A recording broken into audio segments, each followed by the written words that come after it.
Comunhão entrevista o pastor e professor Tassos Licurgo. Professor Tassos é titular do Departamento de Artes da Universidade Federal do Rio Grande do Norte. Pesquisador visitante no Reasons to Believe, na Califórnia, Estados Unidos.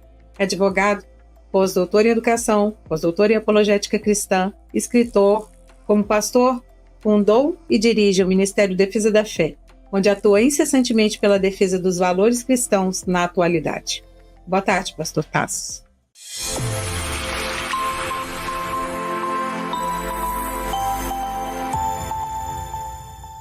Nós não vivemos mais no mundo da pós-verdade, nós vivemos quase no mundo do elogio à mentira, do elogio à inverdade.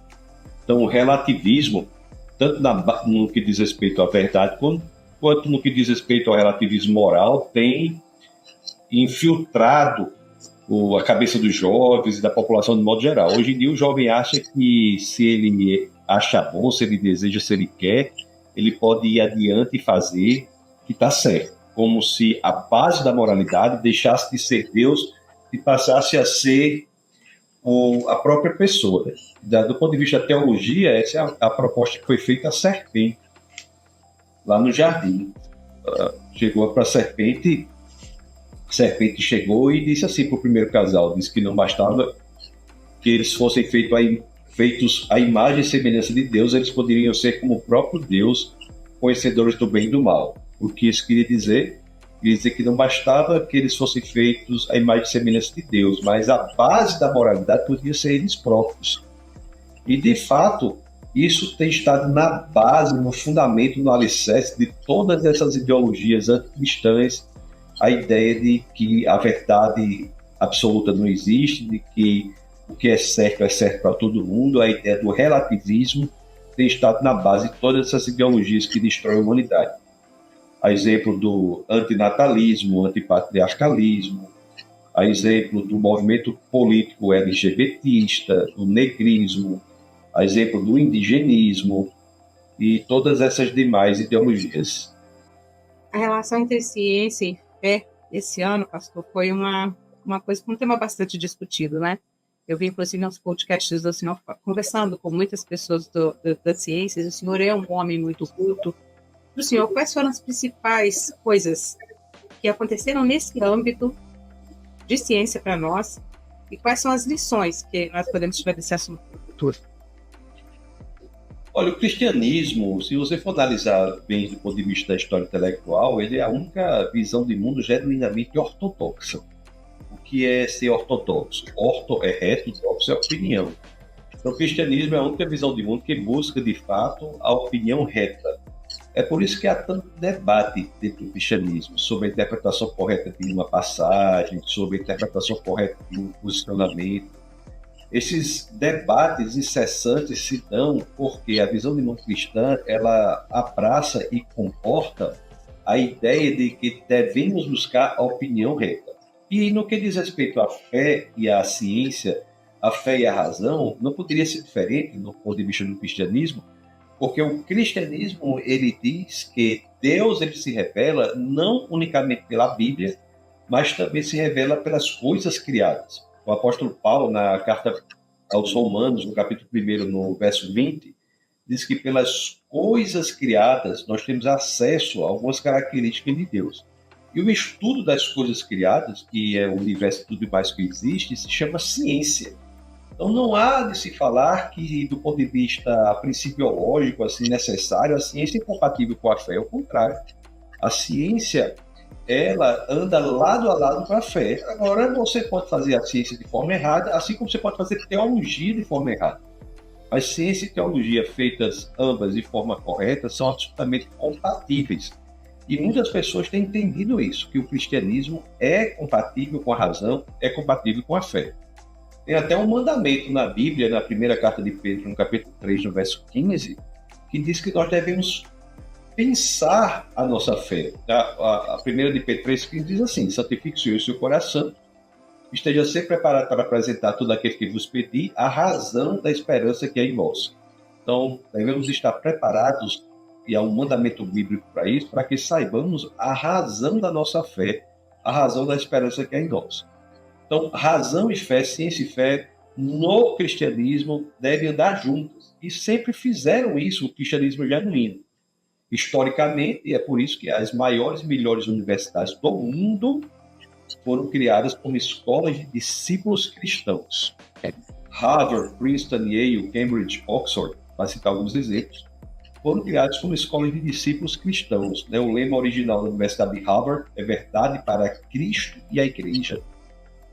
A ciência moderna só aparece de maneira relevante em países de matriz cristã. Não há ciência moderna aparecendo senão em países de matriz cristã. Nós, quando vamos estudar as leis da física, da química, nós estudamos leis de pessoas que nasceram em países de matriz cristã. Então, há uma compatibilidade total e a humanidade tem entendido isso. O cristianismo não só é responsável pelo avanço da maior, melhor e mais importante civilização já construída na história da humanidade, que é a civilização ocidental, mas é também responsável pelo avanço da ciência. Como é que o senhor avalia as transformações nos costumes sociais de 2024? Há sinais de avanço? Estamos vivendo retrocesso na perspectiva de valor cristão? Como é que o senhor avalia costumes sociais em 2024? O mundo está numa tendência terrível de atacar a verdade, como eu havia dito. Para o cristianismo, a verdade tem um valor muito grande. O próprio Jesus de Nazaré, isso está no Evangelho de João, no capítulo 14, no verso 6, ele diz: eu sou o caminho, a verdade e a vida. Ninguém vem ao Pai senão por mim. É interessante que ele diz vem ao Pai, ele não diz vai, porque ele e o Pai são um. Eu sou o caminho, a verdade e a vida, ninguém vem ao Pai senão por mim. Quando nós lemos isso no original, que é em grego, o Antigo Testamento é escrito em hebraico, algumas partes em aramaico, o Novo Testamento é escrito em grego. Então, como nós lemos isso em grego, Jesus dizendo, eu sou a verdade, sou o caminho, a verdade e a vida, eu sou a verdade. Inclusive, em grego, o termo utilizado é aletheia, que é o termo que a civilização grega utilizava por séculos. Quando ele diz isso, ele dá uma mensagem muito importante para o cristão. Ele diz que a verdade é mais do que uma ideia, é mais do que um conceito. A verdade é uma pessoa. A verdade é Jesus Cristo. Então, isso quer dizer que o cristão, ele se relaciona com a verdade. Não tem como você crescer em relacionamento com a ideia, com o conceito, mas você tem como crescer em relacionamento com a pessoa. Então, você veja o quão importante é a verdade na cosmovisão cristã. E o que acontece hoje em dia é um ataque feroz à verdade. Até mesmo dentro de certas igrejas, com relativizações, ideias como mentira santa, ou Deus não vai se importar com isso, é muito pequeno, ou essas frases que relativizam a verdade são, na realidade, atentatórias à própria pessoa de Jesus Cristo. Então, é isso que tem que ser retomado. O que tem que acontecer ultimamente é a ideia de que a verdade é desimportante. O que importa é a narrativa. O que importa é o que se fala. Existe um descolamento da realidade. Há propostas hoje que são propostas absolutamente descoladas da realidade. Propostas que não têm nenhum vínculo com a realidade, mas as pessoas são obrigadas a aceitarem, porque a narrativa impõe. Então, este é o grande mal da civilização. A ideia do comunismo é uma ideia dessa. Você veja que não funciona em nenhum lugar, não dá certo em nenhum lugar, nunca funcionou, mas a narrativa propõe que aquilo seja bom. A ideia, por exemplo, de que a pessoa pode ser outra totalmente diferente de si, é outra proposta dessa. A pessoa tem que aceitar quando a realidade não permite. Então, nós temos que voltar em relação à realidade, à verdade. E isto é o que tem sido abalado na contemporaneidade e nos últimos anos, em especial no último ano, nós temos visto isso. Olha, o que acontece no Brasil em 10 anos, em termos de relativização da verdade, só acontece em outros países, pelo menos em 50 anos. O Brasil é o número 1 nessa capacidade de abandonar a relação com a verdade e tantas coisas mais. Por que o senhor acredita que isso aconteça? Por que o senhor acredita que isso aconteça específico no Brasil? Porque aqui eu vejo que não só esse movimento, mas outros movimentos também aqui no Brasil, eles vão dizer, o que o pessoal brinca às vezes, né, vai de 0 a 100 muito rápido, né? Por que você acredita que isso aconteça no Brasil? O que tem na natureza do brasileiro que faz com que isso acelere e mude tão rápido? Existem dois movimentos principais de descristianização do Ocidente. Existe o terceiro, que é o globalismo, que é globalismo financista, que é muito importante, mas os dois primeiros são o Islã e o comunismo ideológico.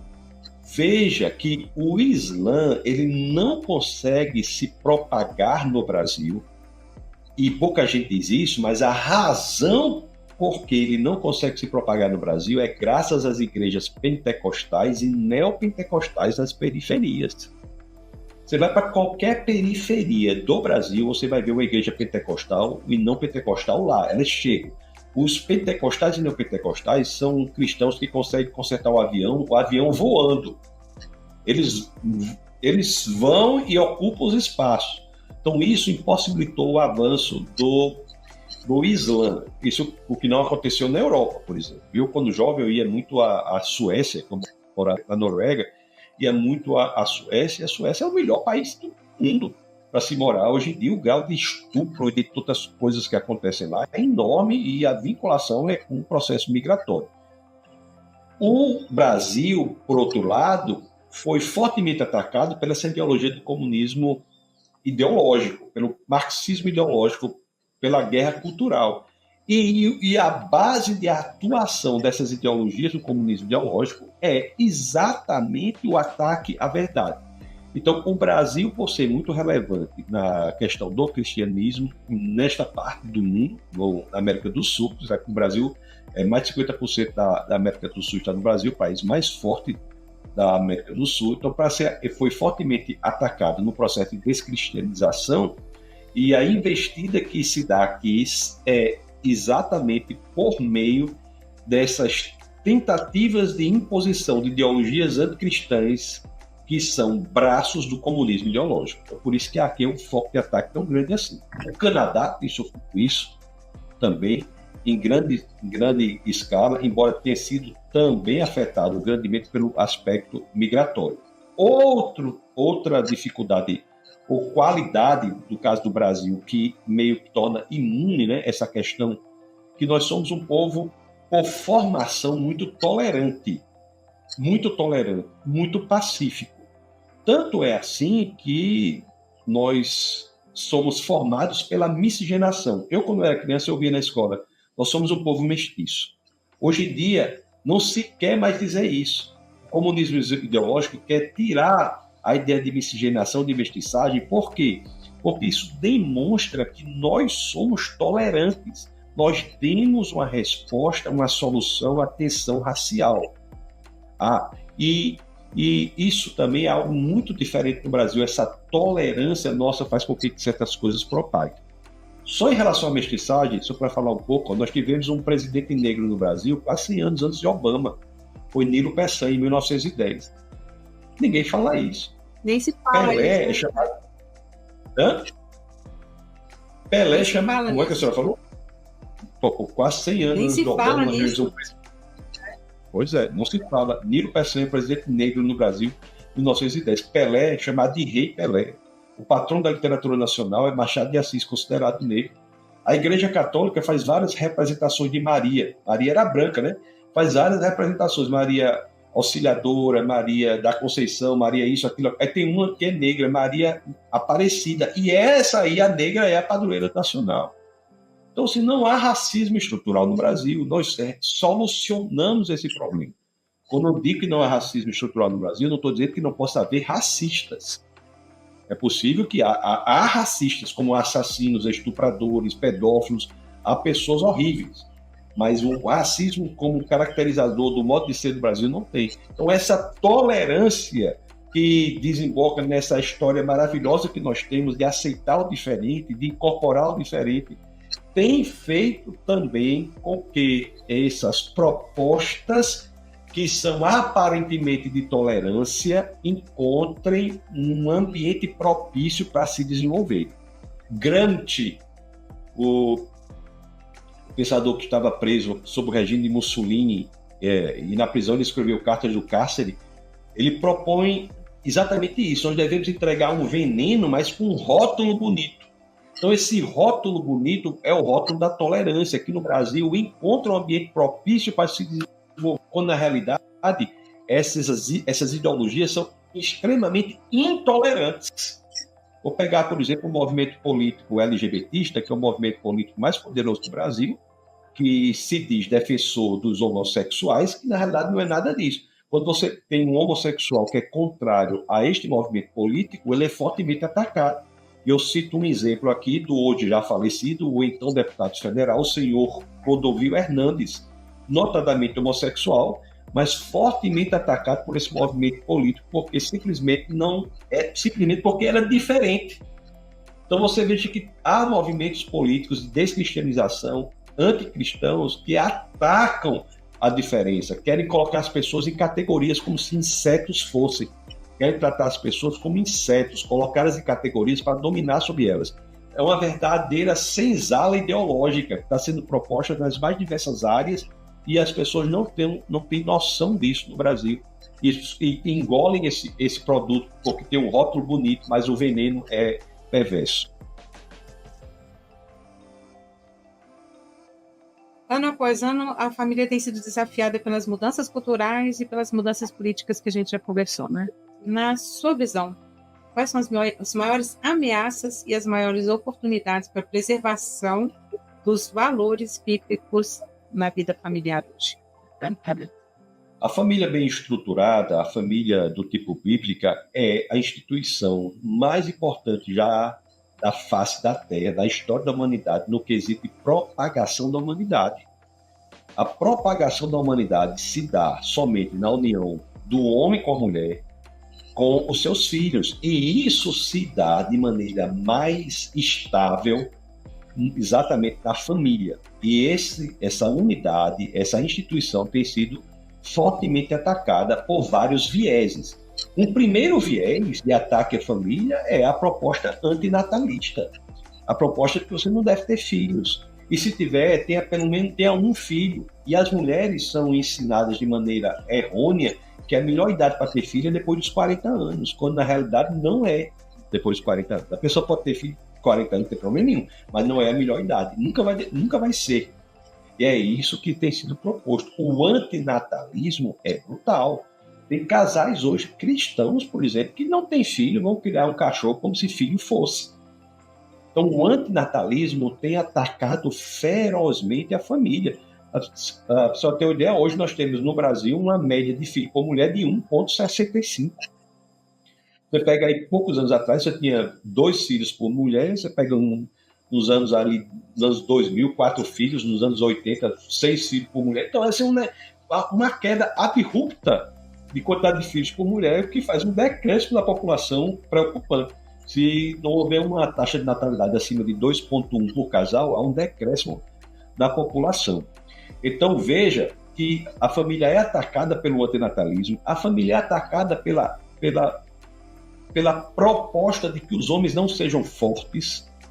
Você tem hoje homens cada vez mais frágeis, fragilizados, incapazes de assumir a liderança, capazes de assumir os obstáculos, e propõe-se uma ideia falsa de que há masculinidade tóxica. Não existe masculinidade tóxica. Um homem batendo uma mulher é crime, não é excesso de masculinidade. Excesso de masculinidade é excesso de proteção, provisão, liderança. Então mudam-se os conceitos no âmbito da narrativa para afetar a realidade. Quando você diz que há masculinidade tóxica, você está dizendo que masculinidade, em qualquer grau, tende a algo ruim, quando na realidade é o contrário. Então nós temos homens hoje frágeis, homens que não entendem que a vida é dura e é preciso lutar pela vida, lutar pela família, proteger a sociedade, proteger a pátria. Então é outro ataque feroz à família, essa ideia dos homens estarem desmasculinizados. Isso desde a criança, viu? Hoje você tem essas disciplinas de gestão socioemocional que são dadas nas escolas. Eu fui ver o material de um desses grupos de gestão socioemocional e eles tinham uma vinculação lá com um grupo chamado MEMO. MEMO é homem ao contrário. Para as crianças desde a mais tenra idade aprenderem ou terem a ideia de que masculinidade É um item menino hoje pedindo desculpas às coleguinhas na sala de aula por serem homens. É um ataque feroz. O outro ataque feroz à família é a ideia de que os filhos não precisam ser educados, disciplinados. Pega hoje crianças hoje com 2, 3 anos de idade absolutamente tresloucadas simplesmente pelo fato de que buscam limites nos pais e os pais não são capazes de oferecer limites para as crianças. Não impõe. E limite para a criança é segurança para a criança. A criança quer se sentir segura. E por isso que ela testa os limites para saber, não, realmente eu estou sendo cuidada. Eu tenho alguém aqui que está por mim. E os pais não têm mais limites, então destrói-se a família. A família está em crise. E as igrejas têm que recuperar isso. As igrejas hoje estão acovardadas, não dizem o óbvio, que nós temos que dizer o óbvio. Dizer o óbvio, não é? Que a união no casamento do homem com a mulher é essencial para a propagação da humanidade, é essencial para levar, inclusive, adiante os valores que foram aprovados no teste do tempo. A relação mais bem-sucedida e mais propícia para que nós passemos adiante no curso do tempo, os valores que foram aprovados no curso do tempo, é a família. Porque existe a oportunidade melhor de você ensinar algo a alguém do que você sendo pai de alguém. O seu filho é aquela pessoa que está na situação mais adequada para que você possa ensinar valores a ela. Não existe nenhuma outra relação na face da Terra que isso seja tão fácil de se fazer ou tão perto como é a relação da paternidade ou maternidade. E hoje em dia a família está sendo totalmente abalada. É bem. Pastor, professor, né? Nós temos questões aí na pauta como inteligência artificial, as mudanças climáticas, os debates sobre identidade, que eles realmente marcaram e foram em destaque em 2024, né? Que papel o senhor vê que a igreja pode desempenhar para formar opinião e propor soluções nesses assuntos? Eu lembro que ontem eu estava fazendo uma matéria, lendo uma matéria sobre inteligência artificial e como ela tem sido usada de maneira inadequada, por exemplo, para enganar crianças, né? Então, nós temos uma coisa que deveria ser usada, poderia, né, ser usada completamente para o bem da humanidade, sendo usada de maneira pervertida, né? Como é que o senhor vê essas situações, vê esses assuntos? Primeiramente, tem que se deixar claro que o avanço da tecnologia ele é irreversível. A inteligência artificial, não há nada que o Estado possa fazer para impossibilitar o avanço da inteligência artificial. O que tem que avançar é o uso adequado desta ferramenta. Assim como uma faca, por exemplo. Aqui no Nordeste você tem uma peixeira, né? A peixeira serve para várias coisas, algumas das quais são boas e algumas das quais são horríveis. Uma peixeira serve, por exemplo, para descascar uma fruta, mas serve também para matar uma outra pessoa. Então você vai fazer o que com a peixeira? A mesma coisa a inteligência artificial.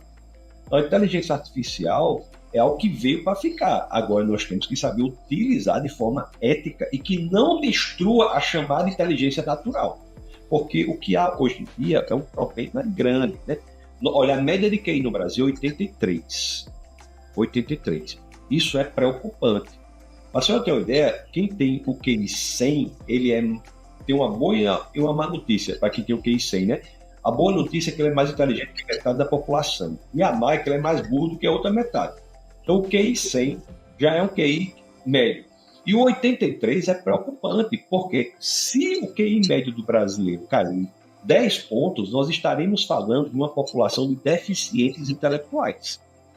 Então, no momento em que as ferramentas substituem o aprendizado, e esse aprendizado tem sido jogado de lado, jogado fora, no caso das crianças, por métodos que não ensinam a criança a ler, nós temos aí uma substituição que leva ao emburrecimento e destruição de uma geração.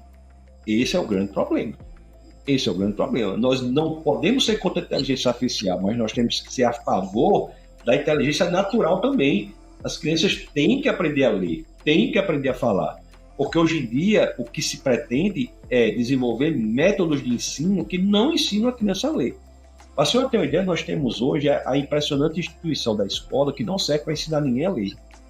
Uma criança com 6 anos de idade, antigamente, já conseguia ler 60 palavras por minuto e fazer conta simples de matemática. Uma criança hoje não sabe nem o que é tabuada. Uma criança, olha, mais de 50% das crianças com 8 anos de idade do Brasil não conseguem ler 60 palavras por minuto. Hoje tem crianças com 10 anos, 11 anos que não sabem ler. E as pessoas não entendem que esse método falido do construtivismo, influenciado sim por Paulo Freire e por John Dewey, que influencia a Unesco, é um método que tem por fim criar analfabetos. O método fônico do Beabá, Beebé, Beibi, Beobó, Beobu, o método do Beabá foi abandonado. Então, se de um lado nós temos a inteligência artificial que faz coisas incríveis, do outro lado nós temos a promoção da destruição da inteligência natural. Esse é o problema, destruir a inteligência natural. Nós temos que desenvolver, abandone-se esse método construtivista que não presta, não funciona. Você veja que o comunismo é tão incrível que ele não está preocupado com a realidade. Eles gostam do método porque acham o método bonito, mas o resultado que o método oferece, a entrega do método é pífia, frívola, fútil, crianças analfabetas. Isso não é suficiente para que eles abandonem esse método. Pelo contrário, os pais hoje, em vez de entender que o método não presta, então, aí na entrevista, aí, se for escrever isso aí, diga para os pais comprarem a cartilha do Beabá, porque senão os filhos não vão aprender a ler. Então, em vez de entender que o método ou também, escola... ou também passa o Beabá com as crianças, né, pastor? Professor, né? Passa com eles. Isso. Aí, em vez de fazer isso, eles ficam... Os pais hoje estão desesperados pelo quê? Para essa equação fechar. No diagnóstico por filho. Dislexia, desortografia, descalculia, dislalia, TDAH. É um número enorme de crianças agora com esses problemas. Eu mesmo, se eu for abrir o CID lá, vou achar uns 5 ou 6 problemas que eu tenho. Tá tudo... A psiquiatrização do mundo. Psiquiatrizaram o mundo sem entender que o problema está no método. Porque aqui a gente não vai ter tempo de falar, mas você veja, quando você ataca a linguagem, você ataca a inteligência. Uma criança que não sabe, não domina a linguagem, ela não conseguirá pensar adequadamente, porque o pensamento está circunscrito na linguagem. Nós não pensamos senão linguisticamente. Então, se a criança não aprende a linguagem, ela não pensa. É um analfabeto funcional, alguém com QI extremamente comprometido. A linguagem tem sido atacada, né, seu ativista? Aliás, um dos grandes problemas da contemporaneidade é o ataque feroz à linguagem. Hoje em dia, as palavras estão até desvaídas de significado. Você não sabe o que é verdade, não sabe o que é normal, não sabe nem o que é mulher. Pensa uma pessoa, peça hoje em dia para alguém definir o que é uma mulher. A pessoa vai ter dificuldade. Porque alguém que não é mulher se diz que é mulher e nós temos que aceitar quem não é mulher dizendo que é mulher. Então, o que é isso que está se dizendo mulher?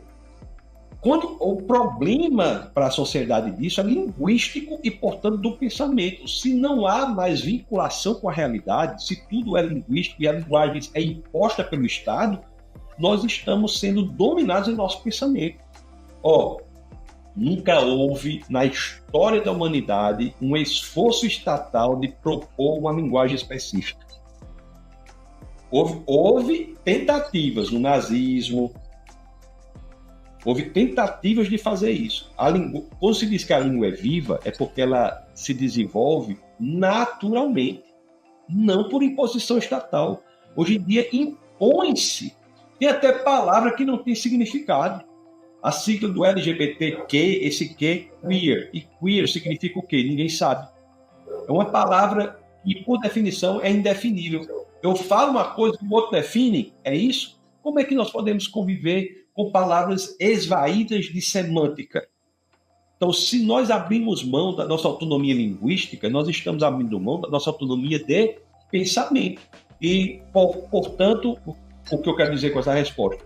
Que, embora a inteligência artificial seja uma ferramenta que possa ser usada por mal, isso acontece com todas as ferramentas, a começar com o exemplo da peixeira que eu dei. E o problema principal hoje é a inteligência natural, que tem sido absolutamente acabada e torna as pessoas, inclusive, incapazes de se defenderem do mau uso da inteligência artificial. Professor, então, o que esperar de 2025, diante de tudo que a gente conversou e, né, nós falamos muito mais do que 2024, nós fizemos um panorama muito maior aqui. O que esperar de 2025? O que nós temos que esperar é o posicionamento da igreja, o posicionamento da família. Nós temos que entender que a saída não está na política, está na igreja do Senhor. A igreja tem de entender que é exército de Cristo, que o corpo de Cristo que está aqui com uma missão. Nós, quando entregamos a nossa vida ao Senhor, nós não somos imediatamente arrebatados, mas continuamos aqui na terra porque Deus tem uma missão para nós. E é um privilégio ter uma missão cujo cabeça é uma mente infinita. Deus, com a mente infinita, nos chama a nós, mentes finitas, para que nós nos envolvamos numa missão. E qual é a missão? Pregar a palavra do arrependimento, pregar a palavra da salvação, pregar a palavra da verdade. Pregar a palavra da verdade no mundo que se regozija na mentira. Pregar a palavra da esperança no mundo que zigue-zagueia na desesperança. Nós somos chamados a isso. Então, o que eu espero genuinamente é esse despertar-se da igreja de Deus, da igreja de Cristo, para que possamos levar adiante a mensagem do arrependimento, a mensagem da verdade, a mensagem da esperança. Jamais queiramos ser como um sol que tem luz própria, mas somos chamados para que sejamos como a lua que reflete a luz do sol, que é Cristo Jesus. É isso que eu espero do futuro e que tudo comece em 2025. Obrigada, Tassos. Obrigada mesmo. Um abençoado 2025 para você, que a gente consiga se falar mais vezes e conversar sobre muitos outros assuntos, e inclusive que você possa ser sal e luz por onde quer que você vá. Está. Obrigada. Da mesma forma, Deus abençoe poderosamente a sua vida, da Elisângela e do irmão aí. Como é o nome do irmão? O nome Apolinário. Da Elisângela, do Apolinário e todos os mais que fazem parte da produção. Deus abençoe poderosamente e podem contar comigo. Gostou do nosso bate-papo com o professor Tassos? Então curta e compartilhe esse conteúdo com seus amigos. Siga a gente nas redes sociais e visite o nosso site.